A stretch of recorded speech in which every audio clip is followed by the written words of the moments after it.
let's get into it. So I'm just going to do a quick little, I looked up some things for the Canterbury. So this was David Wayne on, I think it's on Progressive site, where they just sort of, there's a lot of commentary on albums and groups and stuff like that, and people comment in. And one person, I just took this one down, as seemed one interesting perspective on what the Canterbury scene was. And they said, it seems to me that the very essence of Canterbury is the tension between complicated harmonies, extended improvisations, and the sincere desire to write catchy pop songs. In the very best Canterbury music, the musically silly and the musically serious are juxtaposed in an amusing and endearing way. So, yeah, that probably sums up some of it. I think it definitely went outside of the balance with some groups that are a little bit more, went into more progressive and more less silly, perhaps. But I think in the beginning, yeah, it was meant to sort of be this mixture of pop, silliness, jazz, spoken 50s, spoken beat generation mixed with jazz. So obviously over, the 12 years that I'm going to do it, it's evolved in quite interesting ways. So, but yeah, anyway, long story short, yeah. So let's jump into, I'm going to go chronologically because that's the only thing that kind of makes sense to me. So chronologically, what do we got? The first group, the beginning, and I'll go into some of the history or each song after the music, and I'll pause a little bit. I might pause once at least in between the music at some point.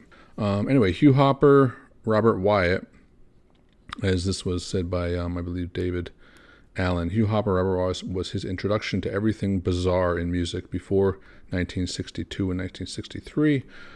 Robert Wyatt's brother had a tasty collection of jazz records: Ornette Coleman, Cecil Taylor, Mingus, and so on. And these were swelled by the arrival of a mad Australian jazzer poet to stay at Robert's house, which was David. While working on a farm, Brian and I used to go down to Robert's between Canterbury and Dover to have a blow. David had already moved to London by this time. He must have saw something in this Robert, and I played that made him suggest we come up to London and form a band with him. Saw something in us that when we played together that suggested we come up to London and form a band with him. By February 1963, Robert and Hugh took over David's old one-room flat in Belsize Park, and we shared the flat with Kevin Ayers and Ted Bing. It must be said, while we got a first steady gig at the Establishment Club for 20 quid a week each and a free meal, we were pretty challenging musically and also likely sounded pretty damned awful. While Robert had pretty good jazz chops, I knew very little about bass in this context, and David's freaky writing and guitar playing. After 2 more appearances, Hugh moved back to Canterbury to earn cash in a vegetable warehouse, and David moved to Paris and met Gilly, and Robert stayed in London. After a few visits and promises to reunite David, in 1964, Robert, Brian Hopper, Kevin Hopper, who's Kevin? Robert, Brian Hopper, Kevin Hopper, I believe, and Richard Sinclair, and I started the Wilde Flowers. So that leads us into the next iteration of the group of individuals: David Allen, Hugh Hopper, Robert Wyatt, his brother, Hugh Hopper and Brian Hopper, Kevin Sinclair, and Richard Sinclair. I think there are 2 sets of brothers, and I think that'll become apparent as I move on. But yeah, I'm coming to this after a couple weeks of doing, a lot of research and reading and stuff, and the names, as you know, with the Canterbury scene, the family tree is pretty crazy. So yeah, we're going to jump into, the next year, 1964. As I said, the Wilde Flowers is one step closer to what we start to think of as the original Canterbury band, which was the Wilde Flowers. They're generally associated with that. So despite not releasing any material during their brief 3-year tenure, the band are generally considered to be the originators of the Canterbury scene. After their breakup in 1969, the group's members went on to form numerous key bands within the scene, including Soft Machine, Caravan, and Camel. So that's where we're up to now. So these are the very beginnings of the Canterbury scene. So we had Robert Wyatt on drummer, Kevin Ayers on lead vocal, Brian Hopper on lead guitar, sax and vocal, Hugh Hopper on bass, Richard Sinclair on rhythm guitar and vocal, and Richard Coughlin on drums. So this is a mixture of Wildflowers with different members. This wasn't all the same people at all the same time. But it's, through as I said, the 3 years from 64. 64 is when they sort of just kind of got together, but there is more. Let me turn this down a tad. And, they got a little bit of movement. So we'll go into a little bit more of the Wildflowers. But first, as I said, welcome to the channel. This is the second part of Retrospective on the Canterbury scene. We're going to do over 20 bands, all mostly pick a song off of their debut albums and just get a really wide swath selection of some of the material that came out from 63 until 75. And, qualifying to some degree within the Canterbury scene, and obviously a lot of different people who are more knowledgeable than myself, have a few probably red flags or different things as far as the groups and why they may or may not be considered Canterbury, but under different qualifications of musicality and things like that. So, but we're going to just cover kind of more wide ground, and whether they strictly belong in any scene or not, obviously that's up to speculation. We're associating it with an area, and even that area, most of the bands weren't from that area, so it's more of just a symbolic look into a scene and into a style of music, with a pretty loose borders.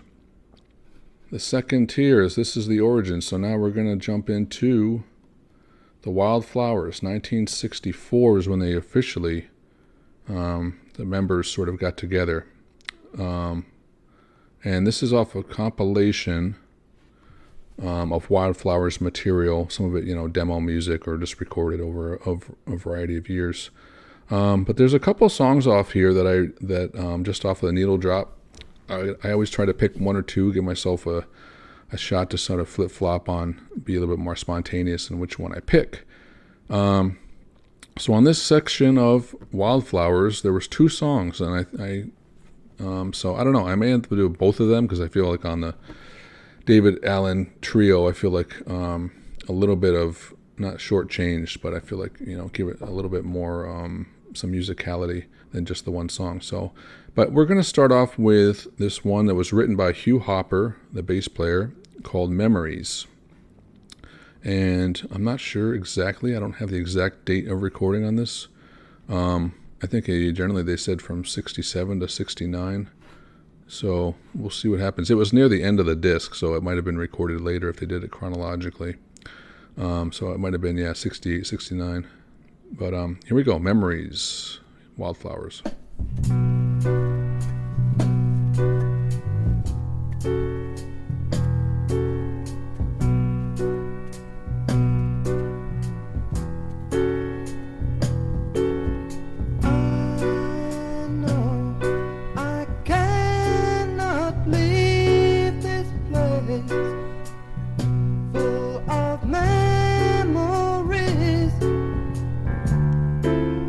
Things like the way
Okay, I'm going to pause in a second. Yeah, so obviously very different. This is a few years later. So obviously, a lot can happen in a few years as far as, songwriting and musicianship. So, and then the times, the culture, and the trends, and as far as, with the directions that they're going in. So, yeah, this is, so I'm not sure, again, what period, 67, 68 could be. Yeah, I really like it. The bass is really prominent. I like the bass. It's very simple. The drums are doing what they need, but they are very, sorry, I'm going to boost this. It's too soft. Yeah, the drums is kind of, secondary, kind of in the background, just kind of adding, the tempo to it very, very, very simply. But the bass, yeah, I really like it. The nice tone, it's doing its job. It's kind of loud in the mix, it's one of the main instruments. So I feel like, yeah, the keyboards, kind of giving the tone and flavor, the chordal changes, and the bass prominent, and yeah, the vocals I really like. When he hit those high notes, yeah, it's kind of got a moody feel to it. So I'm not sure. So I assume it's Robert Wyatt, and then lead vocal Kevin Ayers, and then, as I said, Hugh Hopper was on bass. I don't have the keyboard player on here, so I'm not sure if it was. There used to be Mike Ratledge was the piano, but I think he left. So as you can see, as much as research as I do, there's always little things here or there that seem to pop up when it comes time to record, like, oh, who's actually playing on this? So there wasn't a lot of information in the, in the compilation as far as, who is playing on this and who is playing on that in this particular song. So if it was there, yeah, I feel like I would have had that set, but it just kind of had the players that, were playing in various positions, over the time, and had the composer and things like that. So anyway, yeah, if anybody knows, I'd love to, feel free to reach out. So I'm just going to assume it's Robert Wyatt. Can't really tell from the drum style. Yeah, and then actually, so the guitar just came in, and said it was Brian Hopper, yeah. So by this, David Allen was gone in Paris. So I think Hugh Hopper's brother, and was on lead guitar, or it could be Richard Sinclair on rhythm guitar, so who knows. Please feel free. So anyway, long story short. So far, yeah, it's a nice little song. It's only about 3 minutes long, but I like it. It's catchy. Let's continue. I'm going to go back a tiny bit. A little wah-wah.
Yeah, that's interesting.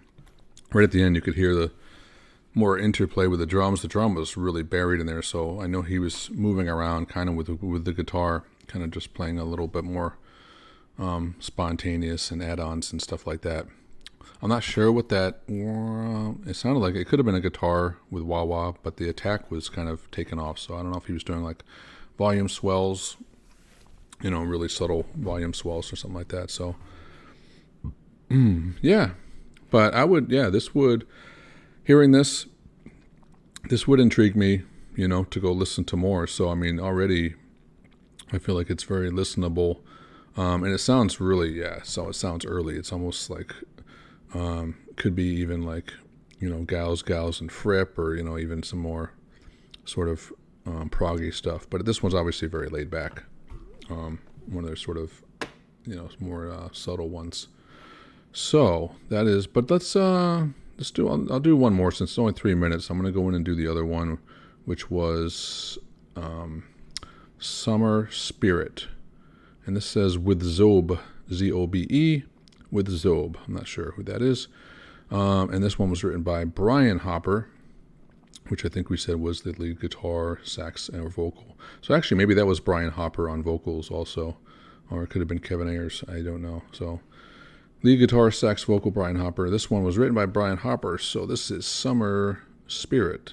Again, late 60s, mid to late 60s. Here we go.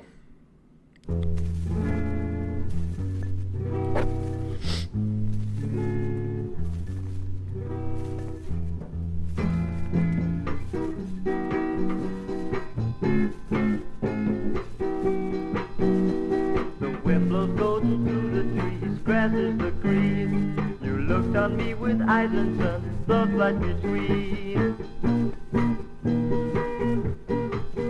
When I was down and lost from view, you touched my heart, it stood and you. Summer spirit, wave and fly on through.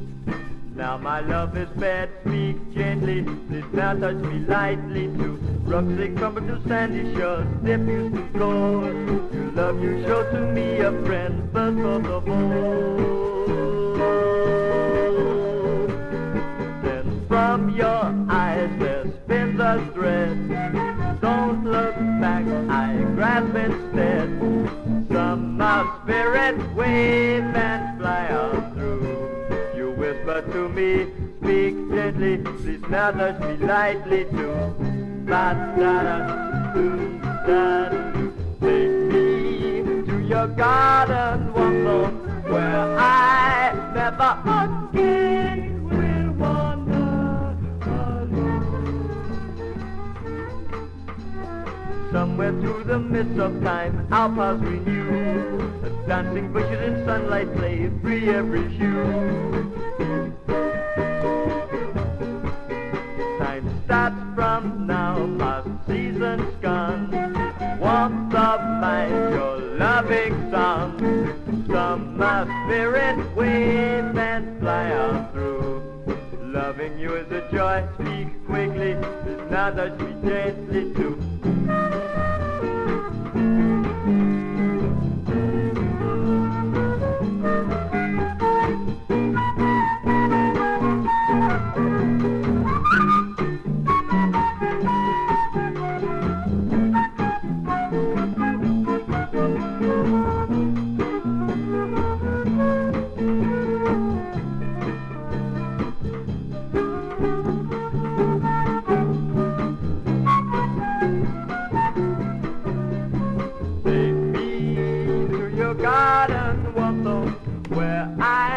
Never again will wander alone.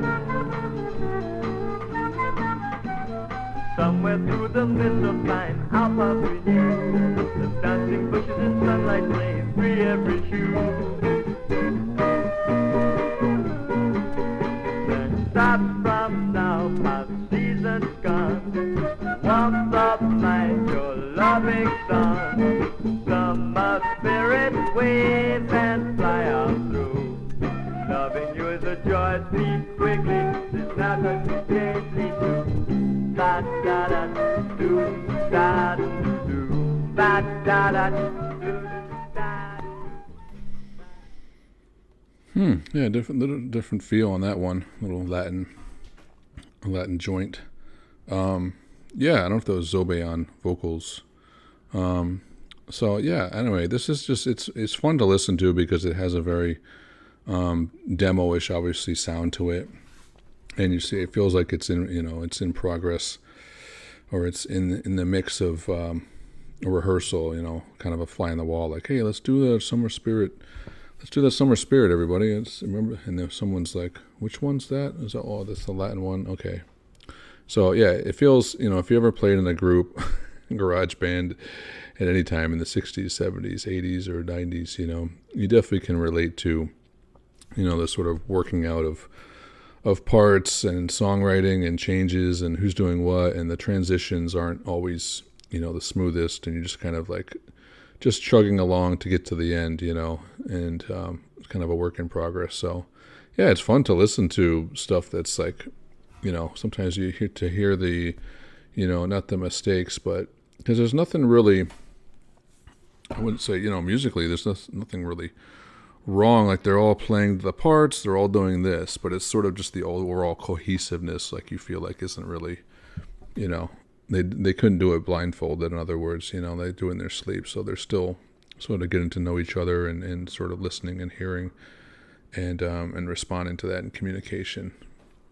So it's fun to listen to sort of beginnings. And yeah, it's kind of like any group that you really like. If you heard them, when they first got together, unless they were already seasoned musicians, and could, bridge the gap of getting through, sort of mysteries or unknowns. But most of the time, yeah, it's a little bit just, you're going to have little rocky starts here and there. So that is the Wildflowers. And so despite not being, as we said, 1965 and 66, they started to include Graham Flight, Pye Hastings, and David Sinclair. I believe on David, it was on keyboards. Pye Hastings, I think, was the drummer. Graham Flight, I'm not sure what he was playing. But as they spoke, we all been in the Wildflowers, both us and the Soft Machine, at some time or another. So spake organist David Sinclair, and brother of bassist Richard. The original group was formed with Brian and Hugh Hopper, Robert Wyatt, and Kevin Ayers, and myself. That group lasted about 6 months during 1966, playing mostly around Canterbury. Then Kevin left, and a bloke called Graham Sykes joined, and shortly afterwards, I left. David Sinclair, keyboardist. Yeah. And so Richard Coughlin, Caravan's drummer, then joined the Wildflowers, but as Pye Hastings took up the somewhat complicated story, he wasn't drumming then, just singing, and that group stayed together for quite a while before I joined and Robert Wyatt left. It's interesting to remember, though, that Dave originally was a bass player, but having the Hopper brothers, who were both playing saxes, made it rather difficult to fit Dave into the lineup, so he bought an organ. That's how he got an organist. Anyway, things were pretty good then. We were playing a sort of progressive soul music and all living in a big house just outside of Canterbury, backed by two financiers who probably should have known better. But in June 67, we broke up, and then Dave, Pye, and Richard went up to live in London to form a new group, whilst other members of the Wildflowers were at that time living in a house in Surrey, getting the Soft Machine together. So yeah, as I said before, eventually this sort of group of musicians the Wildflowers was sort of their breeding ground, into formalizing more and separating into different forms. So into Soft Machine, Caravan, and Camel. So it is kind of hard to pinpoint, which members at any given time were, playing what instruments and were on the recordings and stuff like that. But yeah, it's so, yeah, and I get, just reading it, I'm still getting lost again to try to, I feel like I need, a blackboard with all the, index cards, putting all the names and faces, and yeah, it can be really confusing to, trying to keep together, sort out all who was playing what and where. But anyway, so that was sort of what I'm going to consider that was going into the early scene. That was sort of the proto scene and the beginnings of the Canterbury scene and some of the musicians that are around at that time. So, as I said, yeah, we had Robert Wyatt, Kevin Ayers, Brian Hopper, Hugh Hopper, Richard Sinclair, Dave Sinclair, Richard Coughlin, Pye Hastings, and Graham Flight. And yeah, so they all kind of up through 65, 66, 67.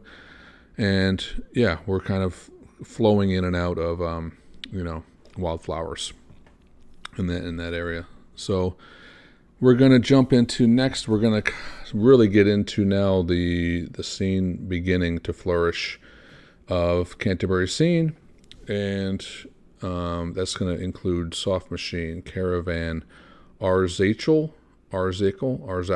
Gong, Super Sister, Egg, and Delivery. So 1, 2, 3, 4, 5, about six or seven bands into sort of the late 60s Canterbury scene.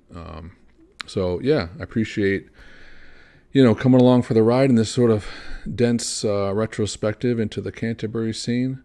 I don't know. I'm interested to hear how many of these bands you've come across or delved into, and how much. But yeah, I want to go into 21, I think, bands from we just done just to scratch the surface with the David Allen Trio and Wildflowers. Yeah, we're about to get into some of the meat of the really early stage of the Canterbury scene. So again, appreciate you all being here. Yeah, love hearing your responses. Ask me anything, make any recommendations. I keep a list of all the recommendations that you all have given me so far. And yeah, so I've listened to the music. I've written it all down. I've listened to some of the Blackbirds' first album. I listened to some of Denise Williams' first album. Definitely got some recommendations.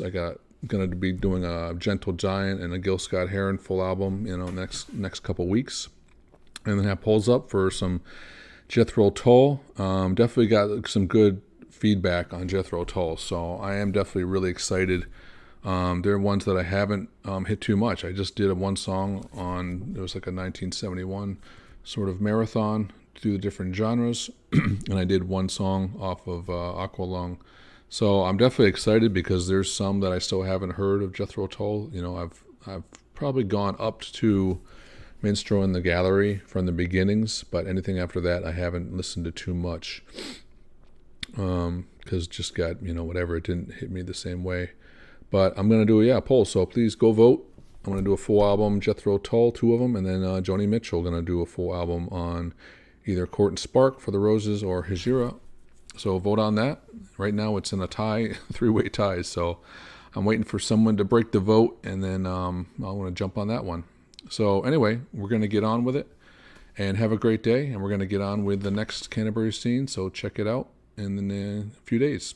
Take care. Bye-bye.